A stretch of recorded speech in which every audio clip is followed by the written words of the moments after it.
Hello hello tout le monde. Donc j'espère que ça roule. Écoutez, aujourd'hui je vais parler un peu m'adresser à tous les prestataires de services, les consultants, les coachs, enfin voilà, tous les gens, les thérapeutes, tout ça, tous les gens qui vendent des services, pour vous parler de votre image. Alors, pour réussir, quand je dis réussir, c'est acquérir des clients via le marketing en ligne, en grande partie, votre image est importante.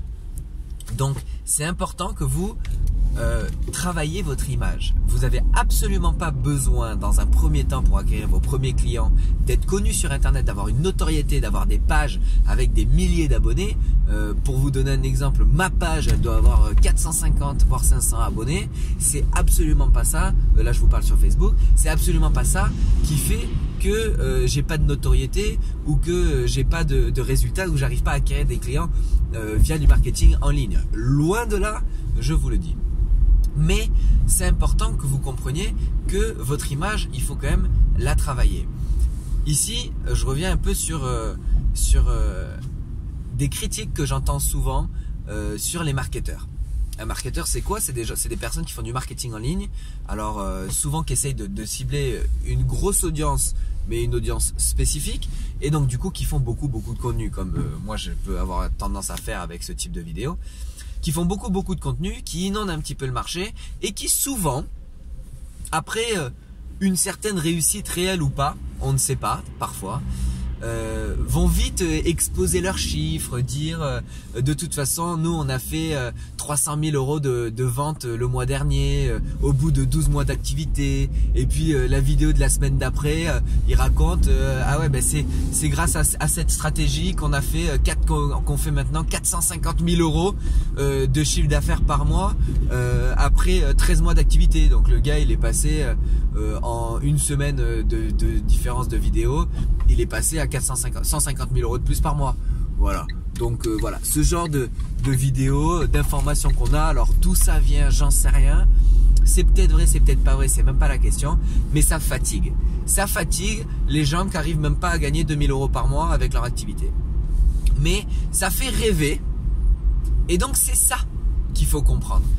Moi je dis toujours, au lieu de critiquer, il faut essayer de chercher un petit peu l'idée et la petite perle et la pépite qui se cache derrière ce type de vidéo, derrière ce type de publicité, etc.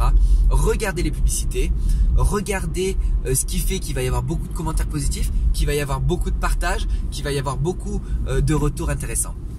Regardez le message qui est passé. Est-ce qu'il y a de l'espoir? Est-ce qu'il y a de l'envie? Est-ce que quand vous le sortez, quand vous regardez la vidéo, ça vous fait rêver, etc. Alors, l'argent fait rêver, forcément, on a l'impression qu'on travaille tous pour l'argent, ça va de soi.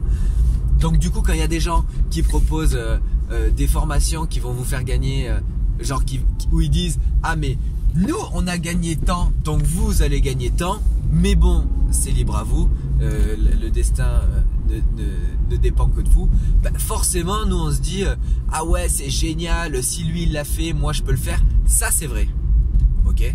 Mais c'est un marketing qui est spécial, d'accord? Je suis pas tout à fait adepte de ce marketing-là, dans le sens où je trouve que vendre du rêve, c'est bien parce que c'est l'essence même du marketing. Mais je pense que faut pas faire too much, quoi. Je trouve que il peut y avoir vite des déceptions, quoi. Donc il faut faire attention, mais votre image est importante. Donc dans votre image, dans votre message, c'est là où je voulais en venir, là, à la base, là, le contenu de cette vidéo, c'est ça. Je me suis un peu éparpillé avant. C'est que le contenu de votre vidéo, le contenu de vos images que vous postez, etc., sur les réseaux, dans votre stratégie de marketing général, doivent être en alignement total avec le message que vous voulez faire passer. Donc c'est pour ça qu'il y a du travail en amont. Il ne s'agit pas d'ouvrir une page Facebook ou Instagram et poster tout et n'importe quoi quand on voit un stylo, on prend une photo du stylo, il est beau le stylo, on s'en tape, ok? Donc il faut que ce soit en alignement. Donc il faut que vous ayez une réelle stratégie de marketing de contenu, donc lié à votre image et au message que vous voulez faire passer. Donc votre image est hyper importante, donc il est important de la soigner.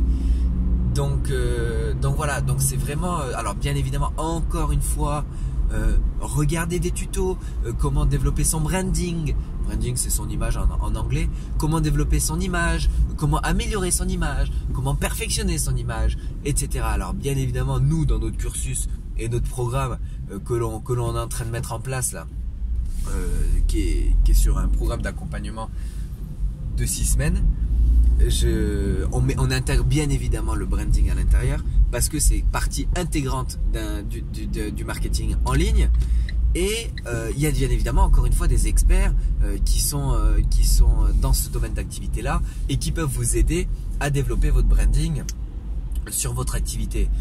Là encore une fois, je m'adresse aux prestataires de services. C'est hyper important parce que vous vendez votre personne.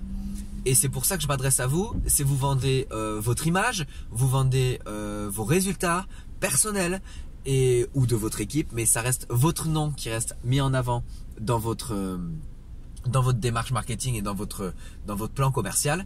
Et donc c'est là où ça vous impacte à vous. Donc votre image est absolument essentielle. Donc c'est important de la travailler. Donc n'hésitez pas à vous former sur comment faire des stratégies, etc. Vous avez plein de livres sur l'image, sur le branding. Vous avez des vidéos, des e-books gratuits aussi, ou bien évidemment des modules dans des formations payantes qui parlent de ça et qui vous apprennent petit à petit comment faire une bonne stratégie de branding pour votre activité. Donc ça, c'est hyper important de le prendre en considération. Si aujourd'hui c'est pas mis en place, que pour l'instant vous avez un peu peur de vous mettre sur les réseaux, de vous afficher, etc. Il n'y a pas de problème. C'est pas pour ça que votre activité elle démarrera pas. Vous pouvez faire un branding sans mettre en avant votre visage et en faisant une stratégie de contenu basée sur votre activité et vos résultats. Donc c'est une possibilité, mais c'est surtout à mettre en place. Donc si vous voulez activer et mettre en place une stratégie donc impactante via votre image, il est important de la soigner. J'espère que ça vous a aidé, que ça vous a fait réfléchir, ou en tout cas ça vous a rappelé que c'était quelque chose d'important dans votre activité. Je vais tout simplement vous laisser sur ça, et puis on reparlera d'une autre thématique liée à votre activité très vite. Voilà, je vous dis à très vite, bye bye.